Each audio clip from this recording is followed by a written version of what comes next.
I used myself as bait to get my sister adopted. I'm an 18-year-old girl who grew up without a father figure for a decade. My biological father, JD, was and is a raging and abusive alcoholic who left me and my family when I was 4 and my sister when she was 2. She is now 16 and was adopted by her stepdad, Joe, a week ago.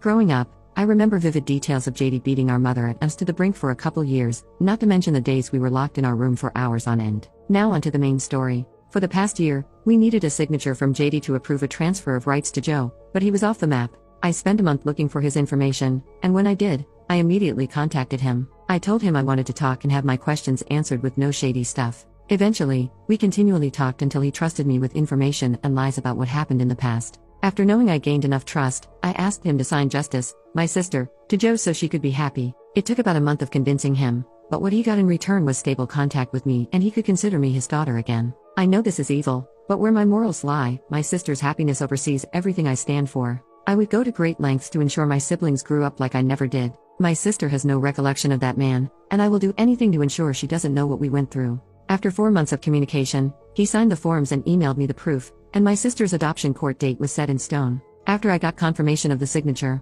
I blocked all forms of contact with that man in any way, shape, or form. My mother found out why he signed the forms and still says she regrets that I had to use alternate methods to get what I wanted. But I did what I thought was necessary. I still have nightmares about what he did to us. I remember the screaming, broken glass, the crying, everything. I have no regrets in using him for my benefit. My sister lives happily as Joe's daughter, and I am content living life as is. I will live knowing that my sister is completely free of him and I did what I needed to. To answer any future questions, once we did find his contact information, he refused to sign any paperwork because it deflated his ego as a father. He also wanted to be in our lives again after a decade of no relationship. That is all. Feel free to judge me and discriminate against my actions. However, I hold no regret in what I did. He was and is an awful human being. I do not wish for this man to live peacefully, as he has caused harm to us even after he abandoned us.